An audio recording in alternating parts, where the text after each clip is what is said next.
स्वागत है आप सबका हमारे YouTube channel freedom fact study में। आज हम लोग पढ़ेंगे कक्षा 8 गणित अभ्यास 15 डी भाग 2 पढ़ेंगे। भाग 1 में हम लोग कुछ सवाल देख चुके हैं, लगभग 1 और 2, 1 नंबर और 2 नंबर के सवाल देख चुके हैं। आज हम लोग 3 नंबर के सवाल देखेंगे। जो लोग वीडियो नहीं देखे हैं वो जाकर के पहले मतलब कि पहला भाग देख लेंगे ताकि ये सब बात सवाल समझ में आ जाए, ठीक ना। तो चलिए तीसरा सवाल जो दिया हुआ है उसमें दिया हुआ है कि नीचे दिए गए सारणी में, ठीक ना, नीचे दिए गए सारणी में किसी लघु लघु उद्योग के कार्यकर्ता कामगारों का आयु तथा उनकी संख्या बताई गई है और उसको हमको सारणी में इन आंकड़ों को आयताकार चित्र पर निरूपित करना है, मतलब चित्र बनाना है। मतलब हम पिछले वीडियो में बनाए हैं जिस तरीके से दूसरे सवाल को, जस्ट उसी तरीके से ये तीसरा सवाल होगा। इस तीसरे सवाल को देख लेते हैं। सबसे पहले आप लोग को जहां तक दिखता होगा आप लोग बताइएगा। यहाँ शायद दिख रहा होगा आप स्केल, ये दिख रहा है आप लोग को स्केल। तो यहाँ से एक स्केल मतलब लाइन खींचेंगे सीधी तरीके से, ठीक ना। यहाँ पे एक सीधी तरीके से लाइन खींचेंगे। 1 मिनट, कैमरा थोड़ा सा डार्क दिख रहा है। सब अब सही हो गया होगा शायद, ठीक है। 1 मिनट, हाँ। अब देखिए यहाँ पे क्या कर लेंगे हम लोग, सबसे पहले एक लाइन खींच लेते हैं। एक यहाँ पे लाइन खींच लेंगे सीधी सीधी, ठीक ना। यहाँ से एक लाइन इस तरीके से कोई भी लाइन खींच लेते हैं। खींचने के बाद एक क्रॉस लाइन ऊपर से खींच लेते हैं, ठीक ना। ये इस तरीके से एक लाइन खींच लेते हैं। खींचने के बाद जो होता है ये होता है हमारा एक्स अक्ष, मतलब इधर रखेंगे एक्स अक्ष, इधर होता है वाई अक्ष। ये तो ऊपर में है, एक्स अक्ष इधर बढ़ा सकते हैं, बढ़ाना होगा तो, ठीक है ना। एक्स अक्ष हो जाएगा। ये होता है हमारा जीरो। अब बात को समझिएगा, जीरो हो गया। लेकिन इसमें बोला है कि 25 से 30 के स्टार्ट में, तो यहाँ पे थोड़ा सा जगह छोड़ दीजिएगा इस तरीके से करके, ठीक ना। और यहाँ पे मतलब कि इस तरीके से करके जगह छोड़ दीजिएगा, यहाँ से स्टार्ट करिएगा, ठीक ना। ये हो गया। मान लेंगे यहाँ पे कि 0 से 25 के बीच में यहाँ पे होगा। मान लेंगे ऐसा कि 0 से 25 के बीच में ऐसा होगा। अब 0 से 25 तक छोड़ते नहीं जाएंगे ना, यहाँ से स्टार्ट करते हैं। जो भी पैमाना होगा उसमें, जो मतलब हमारा पैमाना है उसमें हम लोगों का क्या उतारना होगा सबसे पहले। तो यहाँ पे दिया हमारा 25 से 30, तो यहाँ पे सबसे पहले हम लोग कर लेंगे 0 से हो गया, यहाँ पे 25 हो जाएगा। यहाँ पे हो जाएगा कितना हमारा 25, ठीक ना। 0 से 25 हो गया, ये जो लाइन है इसमें खींचना नहीं है। अब देखिए 25 से 30 आगे जा रहा है ना, तो यहाँ पे कर लेंगे। देखिए एक लाइन ये हो गया, एक लाइन यहाँ पे 30 कर लेंगे, 30 हो जाएगा। यहाँ पे 30 हो गया, 25 से 30। अब 30 से 35, मतलब 30 से यहाँ पे करेंगे, यहाँ पे हो जाएगा 35। कहाँ तक गया, 55 तक, तो 35 कर लेंगे। 35 से यहाँ पे कितना हो जाएगा हमारा 40, तो 40 कर लेंगे। 40 से क्या यहाँ तक जाएगा 45, तो 45 कर लेंगे। देखिए यहाँ पे दिया हुआ ऊपर में ही 45। 45 से फिर क्या दिया हुआ 50, तो 50 कर लेंगे। 45 से क्या होगा हमारा 50, तो 50 कर लेंगे। यहाँ पे हो जाएगा 50। और 50 से आगे क्या दिया हुआ 55, तो यहाँ पे कर लेंगे 55 तक, ठीक है ना। इस तरीके से इसको नीचे में हम लोगों को लिख देना है। ये क्या हमारा आयु वर्षों में है। किस में है हमारा आयु, दिख रहा है कि नहीं, नहीं दिख रहा है। नीचे में हम लिख देंगे, यहाँ पे नीचे में देखिए, ये नीचे में जस्ट लिख रहा हूँ वायु आयु वर्षों में, वर्षों वर्षों में, वर्षों में। आप लोग लिख लीजिएगा ना, मैं नीचे बस लिख दिया हूँ, आप लोगों को दिख नहीं रहा है इसमें, लेकिन आप लोग लिख लीजिएगा, ठीक है। मैं लिख दिया हूँ नीचे में, ठीक है ना। जो आयु है वर्षों में लिखना है। दूसरी बात यहाँ पे देखिए कामगारों की संख्या। तो कामगारों की संख्या क्या है, सबसे लोवेस्ट क्या है 40, सबसे हाईएस्ट क्या है 80। तो कितने का डिफरेंस आ रहा है 10-10 का। तो मान लेते हैं यहाँ से यहाँ तक क्या हो जाएगा हमारा 10, सबसे हाईएस्ट 80 है तो 80 तक जाएंगे। 10 के बाद ये 20 हो जाएगा, 20 के बाद ये 30 हो जाएगा, 30 के बाद ये 40 हो जाएगा, 40 के बाद ये 50, 50 के बाद ये 60 और 60 के बाद ये 70, 70 के बाद ये 80, ठीक है, 80 तक गया है। अब यहाँ पे 80 तक गया। बोला हमारा 25 से 30 के बीच में, तो 25 से 30 के बीच में कितना है 40, तो 40 देख लीजिए। यहाँ पे हो जाएगा 10, ये हो जाएगा हमारा 20, ये हो जाएगा हमारा 30 और ये हो जाएगा हमारा 40, ये हो जाएगा हमारा 50 और ये हो जाएगा हमारा 60, ये हो जाएगा 70 और ये हो जाएगा हमारा 80, ठीक है ना। ये 80 हो जाएगा। इतना हो गया आपका। अब इसको हम लोग क्या लिख सकते हैं, इसको ये क्या है हमारा कामगारों की संख्या। तो यहाँ पे लिखा है कामगारों के, कर्मचारियों की संख्या या कामगारों की संख्या, तो यहाँ पे लिख दीजिएगा कामगारों की संख्या, ठीक ना। यहाँ पे हो जाएगा काम, ठीक ना, गारों, गारों की संख्या की, यहाँ पे हो जाएगा हमारा संख्या, कामगारों की संख्या। अब देखिए ये कामगारों की संख्या है, इस तरीके से ऊपर से यहाँ तक ये पूरा दिखाया गया है।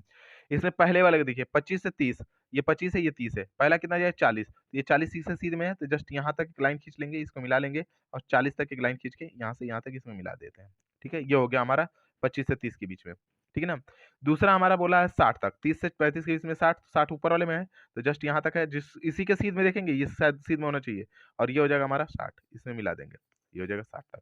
फिर अगला बोला है 80 तक, मतलब कि 35 से 40 वाला कितना 80, 80 सबसे हाईएस्ट है, यहाँ पे है इस सीध में, कहाँ पे यहाँ तक है, तो इसको पहले लाइन बढ़ाएंगे एकदम 80 तक, यहाँ तक 80 हो गया इसके सीध में, और यहाँ पे इस तरीके से करके यहाँ पे इस तरीके से इसको मिला लेंगे, ठीक है ना। आप लोग स्केल से मिलाइएगा, हम हाथ से ही मिला दे रहे हैं, ठीक है। यहाँ पे देखिए 70। अब देखिए मतलब 45 से 50 के बीच में 40 से 45 के बीच में 70 है। 70 कहाँ है? इसके जस्ट बाद है, तो यहाँ पे हो जाएगा हमारा, और इसको हमारा कर लेंगे हम लोग, ये हो जाएगा हमारा 70। ठीक है। दूसरा हमारा क्या हो जाएगा, हमारा 60 बोला है, तो 60 हमारा क्या हो जाएगा यहाँ तक, तो ये हो जाएगा हमारा इस तरीके से, और यहाँ पे हो जाएगा हमारा 60। ठीक है ना। 60 के बाद क्या हो जाएगा हमारा, 50 दिया हो तो 50 कर लेंगे, और 50 में कितना हो जाएगा हमारा, मतलब कि 55, 50 से 55 के बीच में, तो 50 से 55 के बीच में हमारा कौन सा हो जाएगा, 50 से 55 के बीच में 50 तक, तो यहाँ पे 50 है, जस्ट ये 40 से ऊपर, ये 50 से ऊपर, ये यहाँ तक, तो ये यहाँ से करके यहाँ पे कर लेंगे, ये हो जाएगा। ठीक है ना। इस तरीके से आपको ये करना था। पैमाना आप लिखना चाहते हैं तो पैमाना लिख सकते हैं। ठीक है ना। पैमाने लिखने के लिए कुछ नहीं है, जैसे पैमाना है उस तरीके से लिख देंगे। ठीक है ना। पहले लिखेंगे पैमाना, पैमाना। पैमाने में क्या हमारा है, एक्स अक्ष पर, ये एक्स अक्ष को देख रहे हैं तो लिख ही दीजिएगा एक्स अक्ष पर। ठीक ना। अक्ष पर, एक्स अक्ष पर क्या है हमारा, एक्स अक्ष पर।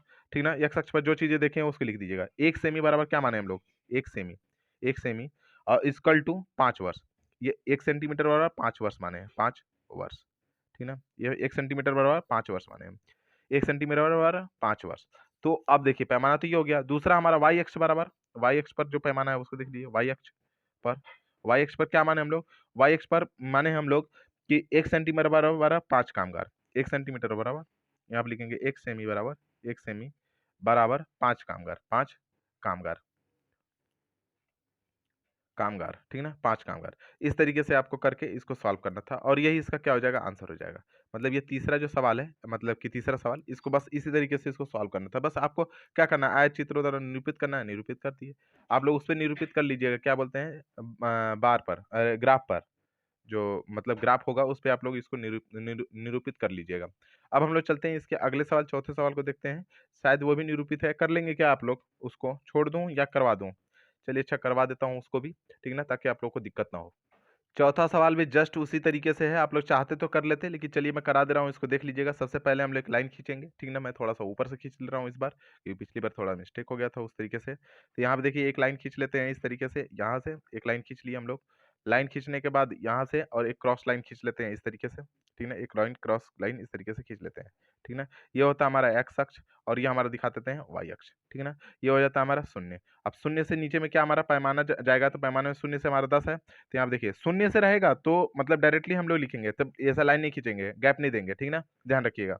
तो शून्य से का हमारा 10, तो यहाँ पे 10, ये हो जाएगा हमारा कितना, हाइस्ट कितना 60 तक गया, तो 10 तक देखेंगे, 20 देखेंगे, 30 देखेंगे, 40, 50, एक 60, ये 60 हो गया, 60 तक लेंगे। अब दूसरा हमारा क्या है, 2 है, 4 है, 6 है, 8 है, 10 है, मतलब 20 तक जा रहा है। 2 के बाद कितना कितना का डिफरेंस हो रहा है वो देख लीजिए। 2 के बाद 4, 4 के बाद 6, 6 के बाद 8, सबसे हाईएस्ट 20 तक गया है, इसका मतलब 2 से 10, 10 तक जाएंगे इसको। देखिए 2, 4, 6, 8, 10, 12, 14, 14 के बाद 16, 16 के बाद 18, 18 के बाद यहाँ पे 20, सबसे हाईएस्ट 20 है तो 20 तक ले जाएंगे। अब देखिए यहाँ पे 2 लिखेंगे, यहाँ पे 4 लिखेंगे, यहाँ पे 6 लिखेंगे, यहाँ पे 8 लिखेंगे, यहाँ पे 10 है, यहाँ पे 12 है, यहाँ पे 14, 14 के बाद 16, 16 के बाद 18, 18 के बाद यहाँ पे कितना हो जाएगा हमारा 20। इस तरीके से आपको करना था। अब देखिए इसको करते कैसे हैं, सबसे पहले हम लोग, तो यहाँ पे दिया हुआ 0 से, मतलब यहाँ पे देखिए 0 से 10, तो यहाँ पे लिख देंगे 10, ये हो जाएगा 20, ये हो जाएगा हमारा 30, और ये हो जाएगा हमारा 40, और ये हो जाएगा हमारा 50, और यहाँ पे हो जाएगा हमारा 60। जो चीज है वो उस तरीके से, ठीक है ना। इसको हम लोग इस तरीके से दिखा देंगे। अब दिखाने के बाद क्या करते हैं, अगर चाहे तो हम पैमाना पहले लिख सकते हैं, पैमाना लिख देते हैं हम लोग। यहाँ पे देखिए सबसे पहले हम लोग यहाँ पे लिख देते हैं पैमाना, पैमाना। अब पैमाना में क्या हमारा दे दिया, हमारा मतलब कि पैमाना में फिर लिखते हैं एक्स अक्ष, ठीक है, एक्स अक्ष पर, एक्स अक्ष पर। अब जो एक्स अक्ष पर क्या है हमारा, एक्स अक्ष पर मानते हैं 1 सेंटीमीटर बराबर, 1 सेमी बराबर, 1 सेमी बराबर 10 प्राप्तांक होगा, 10 प्राप्तांक। मतलब जो नंबर मिला है उसको बताना है कि जो मतलब कि प्राप्तांक है उसका 1 सेंटीमीटर बराबर 10 प्राप्तांक, प्राप्तांक 1 सेंटीमीटर बराबर 10 प्राप्तांक। और दूसरा हमारा क्या हो जाएगा, हमारा वाई अक्ष पर से, ठीक ना। अब यहाँ पे हो जाएगा वाई अक्ष पर, अक्ष अक्ष पर, वाई अक्ष पर क्या है भाई, वाई अक्ष पर देख लेंगे, इसको लिखेंगे 1 सेंटीमीटर बराबर, इसमें 1 सेंटीमीटर बराबर 1 सेमी बराबर, यहाँ पे 2 बारंबारता, दो बारंबारता, ठीक ना, 2 बारंबारता भी लिख सकते हैं, ठीक ना। इस तरीके से आप इसको कर सकते हैं। उसमें कामगारों की संख्या थी, इसमें बारंबारता दिखाया तो बारंबारता ही लिखेंगे, ये बारंबारता लिखा तो इसलिए बारंबारता लिख दिए, ठीक ना। अब देख लीजिए 1 सेंटीमीटर पर 2 को बारंबारता दिखाया गया है, 2 को कितना दिखाया जाएगा, 4, बात समझ में आ गया? 4 को कितना दिखाएगा 8, 2-2 के डिफरेंस पे ले गए इसलिए हम ऐसा कर दिए हैं। इसमें 10-10 का देखिए 10, 20, 30, 40 गया है इसलिए 10 आ गया। बात समझ में आ रहा है? इस तरीके से हम लोग देख लेते हैं। ये 1 सेंटीमीटर की दूरी है, 1 सेंटीमीटर की दूरी बराबर 10 दे दिया है। मतलब 1 सेंटीमीटर की दूरी, फिर दूसरे सेंटीमीटर बराबर 10 फिर दूसरे मतलब इस तरीके से गया है। उसमें 2-2 का किए हैं तो 1 सेंटीमीटर 2 दिया है, 2, 2 4, 2 6, 2 8 मतलब 1 सेंटीमीटर 2-2 बढ़ते गया है। ठीक है ना? ये पैमाना है, जस्ट पैमाना इस तरीके से लिख लेते हैं। अब देखिए, इसने बोला हमारा क्या चाहिए कि 0 से 10 में 2, तो 2 जहाँ पे भी रहेगा इसको हम क्या करेंगे 0 से 10 के बीच में ये 2 मिला देंगे, ठीक है ना? कुछ नहीं करना है इसको। अब देखिए, दूसरा बोल रहा है कि 10 से 20 के बीच में 8, तो 8 यहाँ पे है, इसको एकदम सीधा लाइन यहाँ तक ले जाएँगे जितना तक 8 तक, कहाँ तक 8 तक, 8 सीध में आ गया, इसको मिलाएँगे, इस तरीके से करके इस तरीके से इसको मिला लेते हैं, 8 हो गया, ठीक है ना? 8 हो गया। अब देखिए, 8 तक हो गया, अब 15 बोल रहा है, तो 15 किस में आएगा? 14 से 16 के बीच में, तो यहाँ पे जाएँगे 14 से 16 के बीच में ये, तो यहाँ पे देखिए जस्ट इस तरीके से जाएँगे और 14 से 16 के बीच में, देखिए जस्ट बीच में बीच हो जाएगा, ये बीच हो गया। अब यहाँ पे इन दोनों को हम लोग क्या करेंगे इस तरीके से करके और यहाँ से हम लोग मिला सकते हैं, इस तरीके से मिला लेंगे। अब देखिए ये हो जाएगा 15 तक, 15 के बाद 20 को देखते हैं, 20 कहाँ तक जाता है? यहाँ तक, 20 तक एकदम सीधा-सीधा ऊपर, तो 20 को इस तरह करेंगे और 20 तक हम लोग मिला लेंगे इस तरीके से 40 तक, ठीक है? 40 ये 40 पे रहेगा। अब 40 के बाद देखिए लाइन सीधा-सीधा खींचिएगा आप लोग बार ग्राफ में, ठीक है ना? मैं ऐसे हाथ से खींच के दिखा दे रहा हूँ, लेकिन आप लोग सही से खींचिएगा। 20 हो गया, फिर 16 कहाँ पे है? यहाँ पे है, 16 जस्ट ये 15 से ऊपर होगा, 16 थोड़ा-सा ऊपर करके और इसको कर लेंगे हम लोग 16, ठीक है ना? इस तरीके से थोड़ा पतला हो गया, मेरा बहुत बढ़िया बन पाया है, ठीक है ना? तो इसको ध्यान से देखेंगे आप लोग। फिर छठा दिया हुआ है, तो हमारा 6 से देखेंगे, 6 का सेंटीमीटर यहाँ पे है, तो यहाँ से इस तरीके से करके ये 6 हो जाएगा, ठीक है ना? इस तरीके से थोड़ा बड़ा हो गया था, ये वाला लाइन इस तरीके से रहेगा तो थोड़ा-सा इसको दूरी मिल जाएगा। ये लग रहा है इसको कुछ हो गया है, ठीक है ना? तो ये इतना हो जाएगा। इसी तरीके से इस सवाल को करना था। ऊपर में आप नीचे में लिख सकते हैं, क्या चीज़ था? हमारा माप था, जो नीचे में है, नीचे में क्या है हमारा माप है, तो माप लिख देंगे। नीचे में माप दिख रहा है आप लोगों को इस बार माप? हाँ, माप तो इस तरीके से माप। आप लोग को कहीं से देखिए ये अपनी मर्ज़ी से ही लिखना है, ऊपर में माप लिखा है, माप लिखेंगे, इधर बारंबारता है, तो बारंबारता लिखेंगे, ठीक है ना? बारंबारता, देखिए, बहुत ज़्यादा कुछ नहीं है, अपने मर्ज़ी से कुछ नहीं करना है। बहुत सारा चीज़ सवाल में दिया रहता है, ठीक ना? उसी हिसाब से सवाल को करते हैं। इसमें और कुछ ज़्यादा दिमाग नहीं लगाना है, ठीक है? तो इस तरीके से इस सवाल को आप लोग कर लेंगे। आप लोग करेंगे तो शायद मतलब और भी बढ़िया मतलब कर सकते हैं इसमें बार अगर ग्राफ पे करें तो। बार ग्राफ होता है या फिर बोल सकते हैं इसको कोई भी ग्राफ जो होता है, जिसमें हम लोग पैमाना ये बनाते हैं, उस ग्राफ को ले लेंगे और लेने के बाद इसे बनाएँगे तो और भी अच्छे से खूबसूरत तरीके से बना सकते हैं। तो आज के लिए हम लोग इतना ही करते हैं। अगले वीडियो में हम लोग अगला सवाल देखेंगे। हो सके दक्षता कल खत्म करा दूँ, ठीक है ना? तो दक्षता देख लेंगे। तो आज के लिए इतना ही। धन्यवाद।